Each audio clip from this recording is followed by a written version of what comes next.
সব দ্বিতীয় শ্রেণীর যারা ছিল তাদের সবার বেতন ছিল দশম গ্রেডে। প্রাথমিক বিদ্যালয়ে সে হেড শিক্ষকরা, প্রধান শিক্ষকরা এটাতে পেতেন, যারা ট্রেইন তারা পেতেন 11তম গ্রেড, আর যারা ট্রেইন না তারা পেতেন 12তম গ্রেড।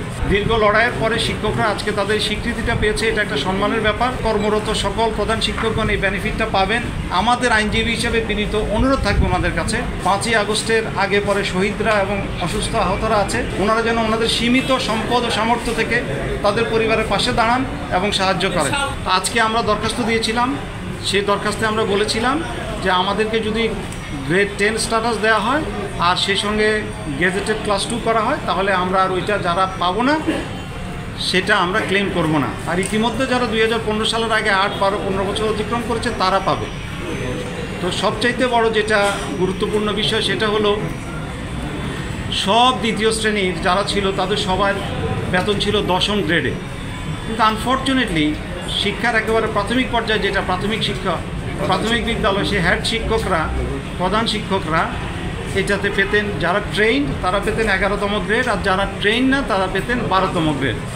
ইভেন এখন বিসিএস থেকে যারা ক্যাডারের জন্য সিলেক্টেড হয়ে পদ স্বল্পতার কারণে না ঢুকে নন ক্যাডারে যাচ্ছে প্রধান শিক্ষক হিসাবে, তারাও 12তম গ্রেডে। এটা একটা সীমাহীন অন্যায় ছিল, এটা আর্টিকেল 29 এবং 31-এর ভায়োলেশন ছিল। তো যাই হোক, দীর্ঘ লড়াইয়ের পরে শিক্ষকরা আজকে তাদের স্বীকৃতিটা পেয়েছে, এটা একটা সম্মানের ব্যাপার।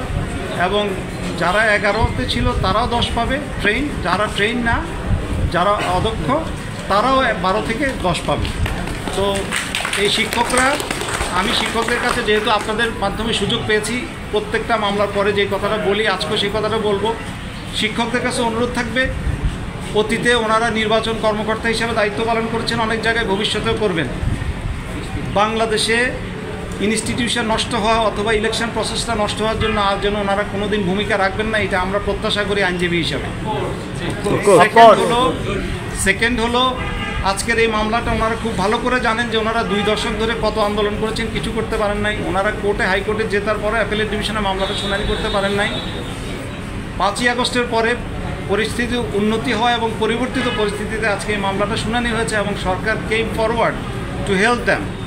Attorney general office came forward to support them, এবং গভর্নমেন্টের এইটুকু সাপোর্ট না থাকলে এই মামলাটা ডিসপোজাল আরও অনেক দূরে হতো। সুতরাং ওনাদের যে এই যে কর্মরত সকল প্রধান শিক্ষকগণ এই বেনিফিটটা পাবেন, আমাদের আইনজীবী হিসেবে বিনীত অনুরোধ থাকবে ওনাদের কাছে, ওনারা যেন ওনাদের এলাকার অথবা ওনাদের আত্মীয়স্বজন অথবা পরিচিত যেখানেই 5ই আগস্টের আগে পরে শহীদরা এবং অসুস্থ আহতরা আছে তাদের জন্য ওনারা ভুলে না যান।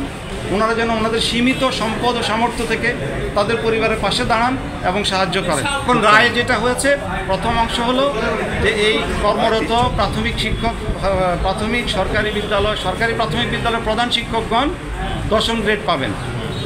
আচ্ছা, দ্বিতীয় ডাইরেকশন হচ্ছে তারা দ্বিতীয় শ্রেণী আপগ্রেডেড, দ্বিতীয় শ্রেণীতে আপগ্রেডেড গেজেটেড স্ট্যাটাস পাবে। Their names will be notified in the gazette. আমরা কি বলতে পারবো সব শিক্ষক মানে প্রধান শিক্ষক? যেহেতু টোটাল শিক্ষক প্রাথমিক বিদ্যালয়ের খালি পদ হলো 32,000, যেটা আগের একটা কেসে আপনাদের বলেছি, আর কর্মরত আছে 30,000।